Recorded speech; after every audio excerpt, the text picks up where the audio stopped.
Oke, Mas, mungkin sambil nunggu pertanyaan dari teman-teman. Hmm, Selama investasi, oh ya kan hmm, dulu sempet rame nih kan, dulu tuh ada mologi ya gitu. hmm. Jadi orang-orang tuh acuannya ini beli saham Ya, ini direkomendasi ini. Nah ini ada yang menarik, ada berbeda. Ada Yudamologi katanya.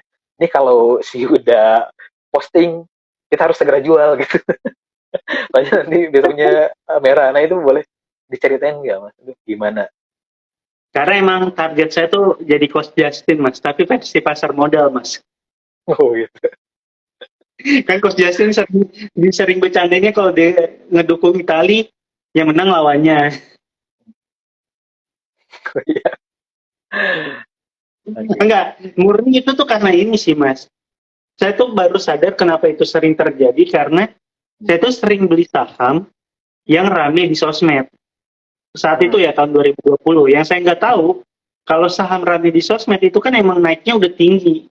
Dan kalau naiknya udah tinggi, ada satu titik di mana dia kan bakal turun lagi kan.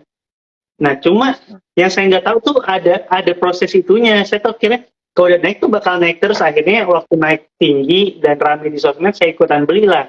Waktu ikutan beli ternyata itu saatnya saham bakal turun. Jadi murni karena FOMO banget sama saham-saham yang ramai di sosmed. Akhirnya bikin kayak gitu. Oh, oke mas. Terus kemudian ada pengalaman-pengalaman yang menarik nggak selama investasi ini? Sekarang kayak misalnya diundang gitu, jadi Saya tuh, narsum-narsum. saya tuh paling aneh ya. Tahun 2021 tuh saya pernah bikin sekolah pasar modal, Mas. Bareng Oh sama iya. Bursa Efek Indonesia. Yang daftar, seingat saya ya, 550 orang. Oh Gokil iya, kan? benar. Orang yang gak Oke. ngerti apa-apa, ngajarin orang yang gak ngerti apa-apa juga. Iya. Cuma waktu itu akan bareng sama sekuritas, bareng sama Bursa Ya, Efek, jadi ada mereka yang ada membimbing benar. teman-teman yang daftar. Ya, ya. Jadi emang apa? Istilahnya saham tuh nggak selalu apa ya? Ada risikonya. Kita harus belajar nih dari online risikonya kayak gimana, pengalaman kelemahannya gitu. Oke. Kemudian ini udah agak keras Ini nih. ada pertanyaan, Udah tapi 50. pertanyaannya berat banget nih, Mas. Aduh. Oh ya itu kayaknya saya nggak bisa berani jawab tuh kalau yang gitu. Buat Yang ini oke. Mas Ferdi 0322, kayaknya nih saya nggak bisa jawab soal ini nih. Coba ditanya ini Dibilang kalau misalnya nanti OJK atau BI, Bursa Efek lagi live gitu, lebih pas kayaknya ya. nah, karena ini omongannya kita ringan-ringan dulu aja ya. Iya. Iya. Ini tuh retail cupu aja, saya tuh retail cupu. Oh, tapi pernah dapat misalnya keuntungan terbesar, persentase terbesar sama loss terbesar berapa nih? Loss terbesar tuh di salah satu saham yang waktu tahun 2020, 2002, akhir 2020 sampai awal 2021 naik tinggi-tingginya. Hmm. Naik dari, seingat saya harganya 600 jadi 3.600. Hmm. Oh Saya iya, beli di 3.660 dan cut loss di 1.600. Jadi hampir 60%. 50, 40. Oke. Itu. Jadi Oke. cut Nah, loss terbesar tuh di angka segitu. Murni karena itu FOMO banget, rame di sosmed ikutan. Kalau untung terbesar, saking jarangnya sampai lupa nih Mas. 20% oke nih, belum pernah 20 megang, tapi pernah, oh paling gede apa ya? Oh pernah Mas, 70%, ya, ya mantap. sahamnya tuh Kimia, Hmm, oke. Tekim, Oke. itu Oke. paling Nah, gede. dari situ apa ya? Apa yang jadi perbedaan gitu? Strategi investasi yang dulu sama yang sekarang. Ini kan udah dapat pelajaran banyak nih, apa yang bedanya? Kalau dulu kayak gini, kalau sekarang kayak gini. Perbedaannya adalah nggak lagi ngejar saham-saham yang rame di sosmed. Maksudnya kalau emang sahamnya naik tinggi dan banyak orang lain yang untung di saham itu, saya tuh nggak harus untung juga di saham yang sama. Maksudnya tiap orang ada rezekinya lah. Maksudnya nggak perlu lah kita ngiri sama rezeki orang. Hitungannya kan kalau untung itu seanggapnya rezeki ya. Terus nggak lagi beli saham-saham yang secara pergerakan terlalu fluktuatif, terlalu volatil. Karena emang saham-saham kayak gitu bisa bikin uang kita bertumbuh secara cepat. Kalau emang lagi beruntung bisa naik 20% dalam waktu satu hari kan enak banget. Tapi yang nggak bisa kita lupa kalau sahamnya bisa naik 20% dalam satu hari, dalam satu minggu bisa turun juga sebesar 20% atau mungkin lebih gitu.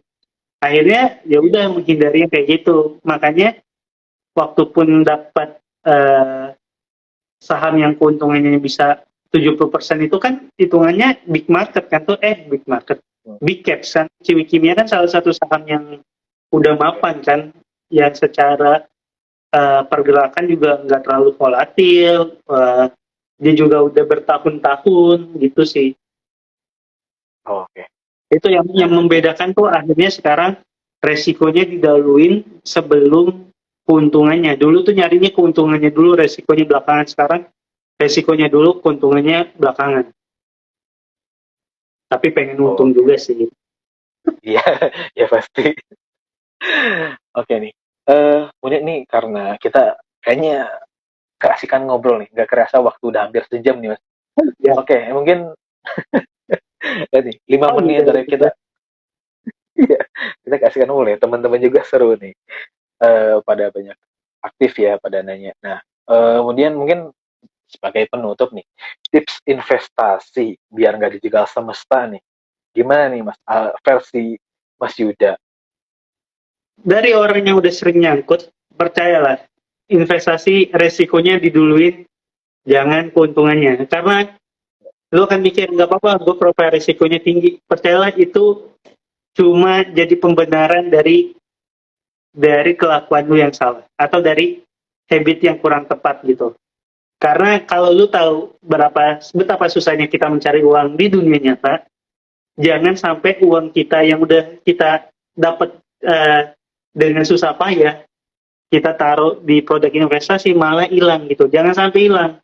Nggak bertumbuh tuh lebih baik dibanding hilang gitu. Jadi Iya, resikonya diduluin dulu, jangan ngejar keuntungan. Karena satu lagi nih mas, yang saya baru sadar, kalau kita ngejar keuntungan, cepat atau lambat kita tuh bakal tergiur sama produk-produk investasi yang secara resiko jauh lebih buruk gitu, atau jauh lebih tinggi. Misal, saya tuh untung banget tahun 2021 kerja sama-sama Bursa Efek sama banyak sekuritas, yang bikin waktu rame kasus robot trading itu saya nggak ikutan, karena saya udah dikasih tahu, ya kalau yang dia bilang bisa untuk bikin untung 1% setiap hari. Kenapa dia harus jualan ke lu kalau dia bisa menghasilin duit segitu gampangnya? Tapi saya rasa tuh orang-orang yang terjebak kasus robot trading tuh murni murni karena pengen cari keuntungan yang cepat. Ya. Kayak nyari duit gampang banget buat gue, yang penting kan keuntungannya cepat, dan ini kan cepat. Mungkin dia tahu kedepannya robot trading ini bakal crash atau bakal kenapa-napa, tapi dia ngerasa gue bakal narik duit gue di saat sebelum si robot tradingnya ini kenapa-kenapa. Cuma kan namanya manusia, kalau lu udah untung lu nggak mungkin lah bisa ngerasa cukup kan. Bakal naruh duit jauh lebih banyak dibanding sebelumnya, yang adanya malah bikin duit kita hilang. Dan itu tuh murni gara-gara kita mengedepankan keuntungan dibanding resiko gitu sih. Ya, ya Bu. Yang penting sebenarnya kalau nyangkut tuh nggak apa-apa ya, karena itu bagian dari risiko ya. Nah, kita nikmatin aja prosesnya, belajar. Yang penting pakai jangan langsung all in, jangan mudah tergiur keuntungan besar. Ternyata ada hal apa? Ada hal-halnya. sesuatu di belakangnya. Ya kayak gitu. Jadi nikmati ya, tapi tetap ya kita investasikan tujuannya untung ya. Tadi meskipun beberapa kali nyangkut, tapi tadi Mas Yuda tuh bisa profit sampai 70% ya. Itu udah keren banget tuh. Itu sekali doang sih mas, nyangkutnya banyak mas. Jadi nggak ngaruh tuh mas. Oke. Nah, oke. Mungkin udah 58. Oke, nih Mas. Ini nggak ada pertanyaan lagi nih kayaknya. Mas Sofyan, kalau dari Mas Ya. Sofyan buat teman-teman yang baru mau belajar, apa Mas tipsnya Mas? Ini kan mungkin Oh ya. teman-teman di sini nih banyak yang belum mulai investasi. Ada gak Mas Oh ya. tips yang bisa Mas Sofyan bagiin ke teman-teman? Oke.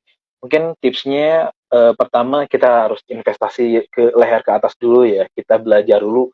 Kita ketahui profil risiko sama instrumen investasi yang mau kita investiin.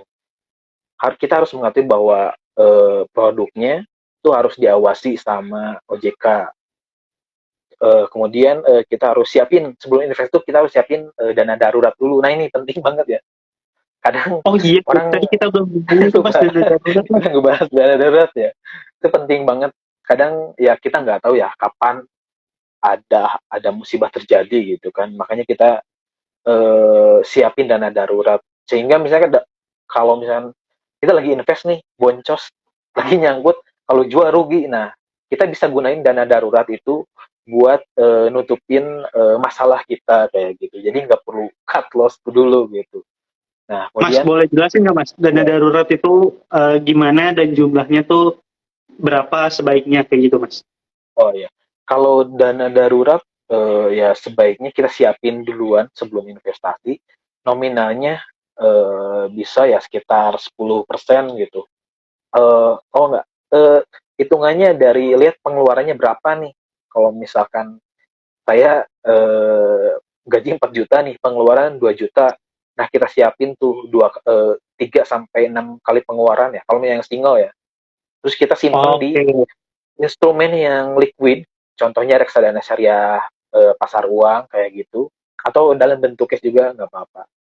Kayak gitu sih, Mas. Jadi teman-teman dana darurat itu dana yang kita siapin buat situasi-situasi darurat tertentu lah namanya kan darurat. Dan jumlahnya itu kita lihat tuh setiap orang berarti beda-beda ya Mas tergantung Beda-beda, Mas. pengeluaran per Beda-beda. bulannya berapa. Pengeluarannya Misal berapa ya? pengeluaran per bulannya 2 juta berarti dana darurat kita 3 sampai 6 kali pengeluaran Kali. berarti 6 sampai 12 juta. Makin banyak Ya, makin bagus gitu ya Mas. ya betul. Ya betul, Mas. Oke, Mas, nih karena durasi kita udah habis. Makasih banget Mas Yuda udah Oh ya, sharing-sharing nih. Makasih banget banyak insight juga dari pengalaman pengalaman Mas Yuda. Kita nggak kerasa udah sejam aja nih. Oke, mungkin dari saya cukup sekian ya. Oh, buat teman-teman yang mau belajar pasar modal syariah bisa follow pasar modal syariah. Kemudian boleh jadi follow juga nih Mas Yuda. Kan boleh sering-sering guys. cerita-cerita terkait investasi nih, boleh sebagai Dan tolong inspirasi ya. guys kalau udah follow, kalau saya lagi bikin konten di like sama di komen guys. Terutama kalau kontennya konten berbayar. Karena malu dilihat sama klien, kok nih konten kagak ada yang like, kagak ada yang komen. Oke, Mas. Oke, mungkin dari saya dicukupkan sekian ya, Mas. Ini udah mepet waktunya nih. Udah ada durasinya. Oke, eh Oke Mas, nih terakhir dari saya kasih saya yang lebih cantik. oke, Mas. Terima kasih atas waktunya ya, Mas. Semoga apa yang kita diskusikan ini buat ke teman-teman jadi hal yang bermanfaat